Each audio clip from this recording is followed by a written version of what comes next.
현재 집값 보면은 다들 미쳤다, 지금은 조심해야 된다, 그나마 덜 오른 거 사야 한다, 다들 이렇게 이야기를 할 겁니다. 저도 똑같이 이야기를 해요. 근데 상승자마다 항상 반복되는 풍경이야. 원벨리 34평이 72억 신고가 찍었고, 잠실 리센츠가 33억 2,900 신고가를 찍었죠. 당연히 저도 적응이 안 되고 여러분들도 적응이 안 될 겁니다. 너무나 가파르게 올라가고 있는데, 잠실이 작년만 하더라도 이맘때 23억이었어요.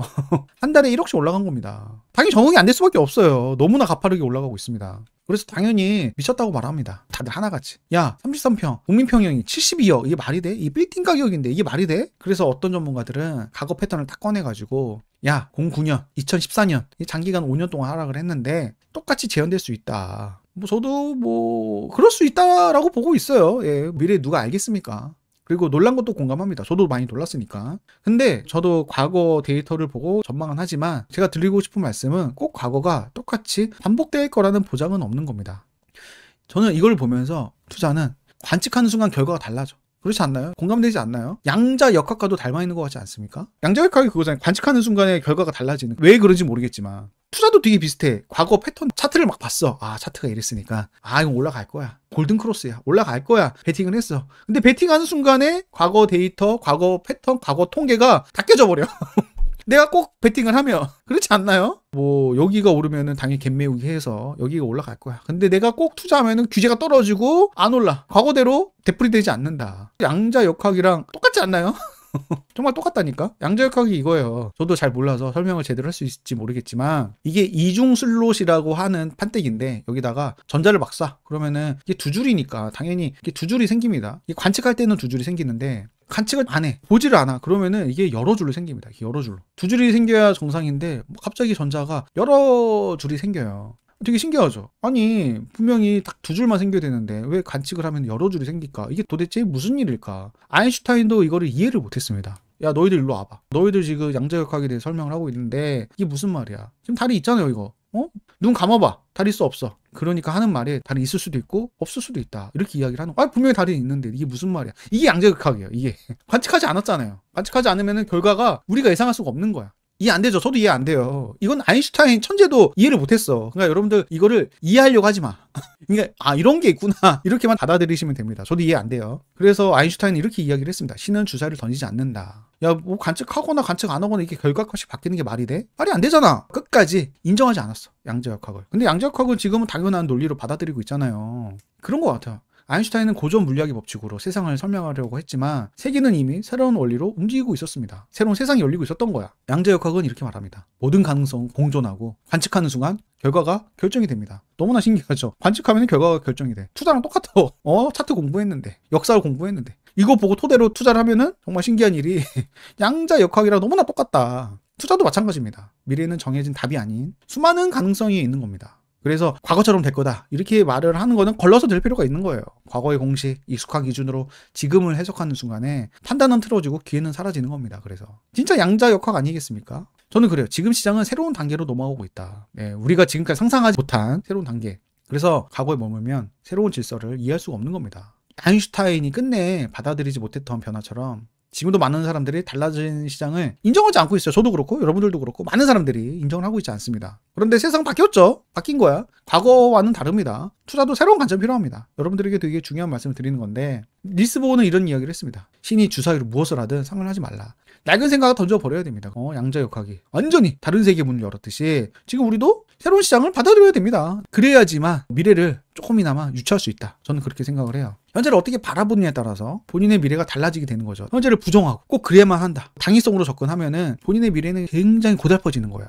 본인의 감정일 뿐인데, 그건 현재를 인정을 해야 되는데, 이 시작이 굉장히 중요합니다. 이걸 인정하고 인정하지 않고 이거에 따라서 내 미래가 바뀌는 건데, 과거에 갇혀 있으면은 판단이 틀어져서 결과도 어긋나는 겁니다. 많은 투자자들이 흔히 하는 실수죠. 과거 통계도 이랬으니까 미래에도 이럴 것이다. 저도 마찬가지고 많은 투자자들이 하는 실수입니다. 과거 패턴을 철석같이 믿고 투자를 강행하는 경우도 있습니다. 처음에는 초심자 행운이라는 게 있죠. 그 운에 기대어서 수익을 낼 수도 있을 겁니다. 근데 수익에 취해서 베팅을 키우게 돼. 필히. 아니, 내가 이거를 100만 원 투자해서 200만 원 벌었는데 이게 1억이었어 봐. 그럼 2억이 됐잖아. 이런 생각이 들면 사람이 베팅을 키우게 됩니다. 다들 경험하셨잖아요. 그리고 잃어본 경험도 있잖아요. 베팅을 키우는 순간 신기하게도 그 순간 확신을 하고 딱 관측하는 거죠. 딱 그 순간 무너집니다. 야, 정말 신기하죠. 아무런 기대 안 하고 관측 안 한 거야. 그럴 때는 정말 잘 돼. 하지만 확신을 하고 딱 관측하는 그 순간 무너지게 되는 거야. 정말 양자역학. 똑같습니다, 진짜. 열심히 막 차트 분석하고 열심히 투자하고 과거 통계 보면서 이러신 분들보다 현실을 빠르게 인정하는 직관이 뛰어난 이 아줌마를 이길 수가 없는 겁니다. 실제로 돈 많이 번 사람은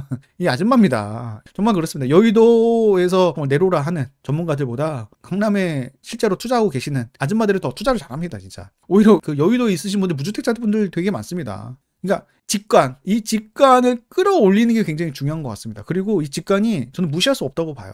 이 직관으로 투자하고 계신 분들이 있습니다. 대표적으로는 전설적인 투자자 조지 소로스. 조지 소로스는 뭔가 바늘을 콕콕 찌르듯이 허리가 막 아파오고 그러면은 내가 뭔가 잘못하고 있구나, 이 신호로 받아들였다고 해요. 본능적으로 반응을 하는 거죠. 또 허리 아래쪽이 아프면 이건 매도해야 되는구나. 왼쪽 어깨가 아프면은 이거는 뭔가 거래에 문제가 있구나, 이런 식으로 몸의 변화에 따라서 투자를 결정하는 조지 소로스. 감각적인 투자자 아닙니까? 우리 이 경지 끌어올려야 되지 않겠습니까? 현재를 인정하지 못하는 사람들은 예전에도 꾸준히 있었어요. 2001년입니다. 강남 아파트 평당 1천만 원 돌파했을 때 이때도 다들 미쳤다고 했습니다. 5년 전에 평당 1억 넘었을 때도 똑같습니다. 이때도 강남 평당 1억 이게 말이 돼? 근데 지금 평당 1억 너무나 당연시하게 여기잖아요. 평당 1억 안 되면 저평가라고 합니다, 지금. 강남 상구에서 평당 1억 안 되면 왜 이렇게 싸?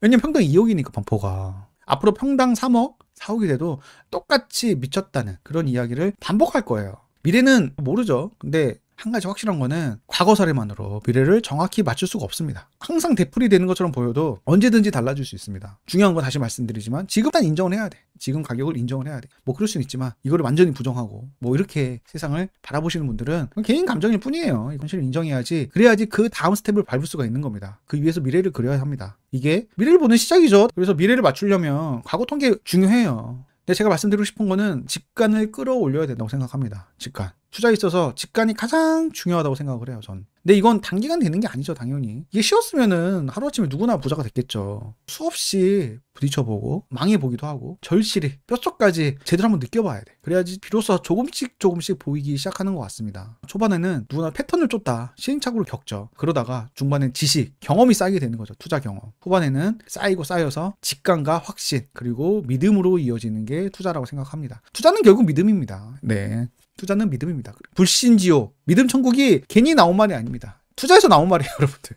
이것이 바로 통살입니다. 바로 현자죠. 이런 말씀을 하시는 분들도 있을 거예요. 그래서 네가 하고 싶은 말은 뭐야? 너의 생각은 뭔데? 이렇게 하시는 분들도 있을 겁니다. 제 생각을 말씀을 드리자면 양극화는 점점 커지고 있죠. 저는 앞으로 더 커질 거라고 보고 있습니다. 자본주의는 양극화는 기본값이에요. 계속 커질 수밖에 없어요. 돈이 계속 풀리는데 이 돈은 결국에는 능력 있는 일부만 가져가거든요. 그러면 그 사람들이 선택하는 집은 당연히 더더더 올라갈 수밖에 없습니다. 그리고 대한민국 구조, 현실상 이걸 해결하기는 어렵다고 보고 있습니다. 네, AI가 지금 난립니다, 진짜. 미쳤습니다. 막 태권도하고 돌려차기하고 지식산업에서 요즘에는 몸 쓰는 일까지 일자리를 다 대체할 것 같습니다. 중국의 로봇 산업이 정말 대단한 것 같아요. AI가 일자리를 대부분 대체할 것 같죠, 여러분들. 정해진 미래 아니겠습니까, 이거는? 그리고 우리나라는 초고령화 사회에 빠르게 진입을 하게 되면은 비용은 더 늘어나게 되는 거죠. 서민과 중산층은 지금보다 더 힘들어질 수밖에 없습니다. 국민연금의 건보료라든지 지금보다 더 부담이 될 수밖에 없고, 그러다 보면은 더 힘들어지는 거죠. 반대로 AI 활용을 잘 하시는 분들, 이런 분들은 생산성이 극도로 향상이 될 수밖에 없습니다. 또 SNS 활용을 잘 하시는 분들은 국내뿐만 아니라 전 세계를 상대로 해서 수익이 생기는 거죠. 그럼 당연히 양극화는 피할 수 없는 흐름이죠. 제 생각은 그래요. 부동산은 처음부터 가장 좋은 자산을 담아야 합니다. 본진 세팅. 근데 얘는 몰빵이나 다름없죠. 야, 지금 이렇게 올라갔는데 이걸 사라고? 거부감이 들 수밖에 없을 거예요. 저도 이렇게 말하는 게 이게 맞나 싶을 정도로 너무나 급등하고 있어가지고 이걸 잡는 게 맞나? 이 생각이 들어. 그래서 공감해요. 특히나 주식 투자자들은 이를 정말 이해를 못합니다. 일단 부동산은 분할 매수가 안 돼요. 쪼개서 살 수가 없잖아요. 부동산은 한 번에 취득을 해야 돼. 그리고 지금같이 하필이면 급등한 시점에 쌀 때 사고 비쌀 때 팔아야 되는 이 가치평가에 있어서도 의문이 들 수밖에 없죠. 아니 이렇게 올라가는 이걸 잡으라고? 이거 가치평가에 있어서 이거 잡으면 안 된다. 이거 상투고 이거 추격 매수는 절대 하면 안 된다. 한마디로 리스크 테이킹이 전혀 안 됩니다. 올라간 자산을 잡는 거. 분할 매수라도 해야 되는데 그것도 안 돼. 또한 주식 투자자들은 현금 흐름도 굉장히 중요하다 보니까 삽팔삽팔도 해야 되고 배당도 받아야 되는데 실거주 부동산은 아무것도 안 돼. 정고점을 계속적으로 돌파하고 이 올라가는 자산을 본능적으로 거부해요. 왜냐면 많이 물리고 깨지고 망해보고 그게 있기 때문에 정고점을 계속 돌파하는 자산 사면은 본능적으로 이러다가 큰일 나겠다. 이게 입력이 돼 있어. 하지만 전통 부동산 투자자들은 다르죠. 정고를 계속적으로 뚫고 돌파해온 역사이기 때문에 직접 불을 쌓아가면서 경험으로 체득하신 분들은 하루라도 빨리 좋은 자산을 사야 하는 것을 당연시하게 여깁니다. 이 간극 때문에 서로를 이해를 못하는 거예요. 그래서 슈카님도 무주택자인 것 같습니다. 주식 투자자분들 중에 무주택자분들 되게 많습니다. 그 마인드가 그거 깔고 앉을 바에 그냥 주식 투자한다. 월세 살고 주식 투자하면 얼마나 좋냐. 이 부동산 이거 무너지면 어떡해. 일본처럼 되면 어떡해. 야 주식 투자는 대응이라도 할 수 있는데 야 부동산 대응도 안 돼. 이거 팔리지가 않는데 황금성도 안 좋은데 이거 어떡할 거야. 그리고 워렌 버핏도 집보다 주식 투자가 더 합리적이라고 이야기를 했습니다. 이 영향도 무시할 수 없을 겁니다. 버핏은 현재 네브라스카에 10억 정도 되는 집에 거주하고 있습니다. 재산이 200조야. 근데 집값이 10억이야. 그러니까 재산 대비 집값이 0.00005%입니다. 우리 부동산 투자자들은 재산이 10억이면 집도 10억이에요. 그렇잖아. 거의 몰빵이잖아, 우리는. 근데 주식 투자자들은 그렇지가 않다. 또 동학 농민 운동을 이끌었던 그리고 개미 투자자들의 멘토인 존 리는 이렇게 이야기를 했습니다. 집을 산다는 강박에서 벗어나야 된다. 월세 살고 그 돈으로 주식을 투자해라. 집 사지 마라. 계속적으로 강력하게 주장을 했어. 이 영향도 있을 겁니다. 네, 주식 투자자들의 관점이 이거예요. 정말 그래요. 그래서 무주택자분들이 많다니까. 부동산 시장에 신규 진입하는 뉴비들은 지금 이런 고민이 있을 것 같습니다. 야, 지금 너무나 많이 올랐는데 무리해서 이 달리는 말이 올랐다?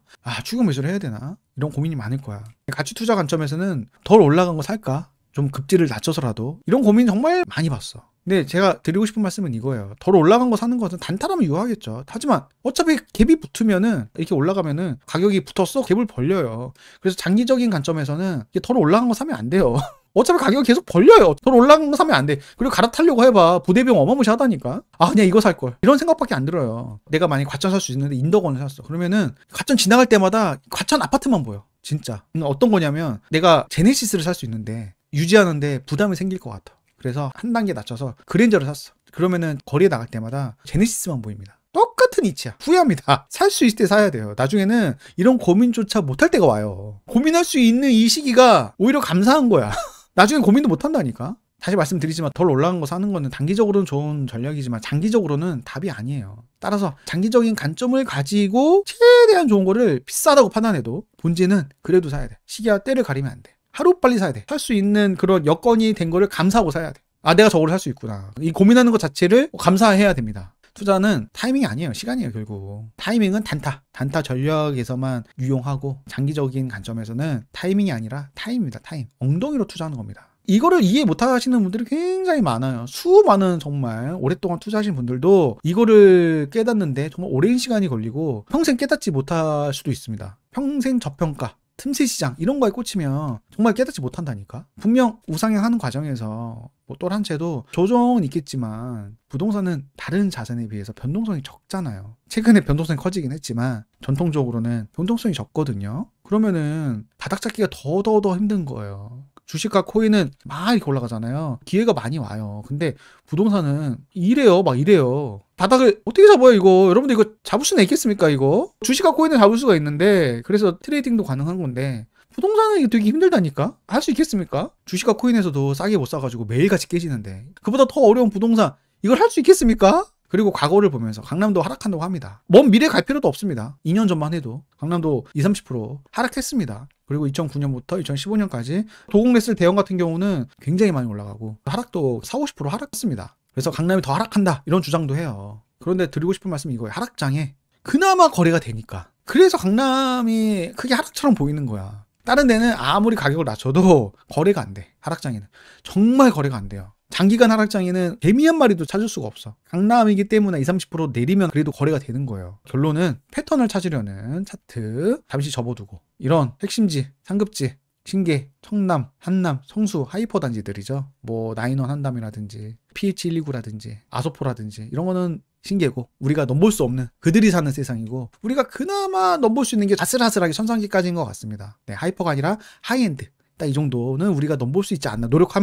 열심히 노력하면 지금은 손에 닿을 수 없을 정도로 너무나 높은 곳에 가 있긴 하지만 그 신기보다는 그래도 난이도가 낮으니까 압구정 반포죠. 전성기는. 초핵심지는 청담, 청담 자이라든지 이런 아파트죠. 삼성동, 대치, 이촌 재건축. 뒷단지는 리모델링이고 앞단지 재건축으로 가야죠. 또 한남 뉴타운, 자, 핵심지, 방계장, 서초동, 역삼, 도곡, 여의도, 성수, 여기 핵심지죠. 상급지 목동, 노량진, 흑성, 마용성, 종로, 과천, 판교, 광진. 두 번째 상급지는 고덕, 분당, 위례. 그래서 상급지 2번까지는 진입을 해야 되지 않나. 상급지 이상 입성하기를 바라겠습니다. 덜 오른 거 찾을 시간에 10년 뒤에 더 많이 오를 거 찾는 게 훨씬 더 올바른 판단입니다.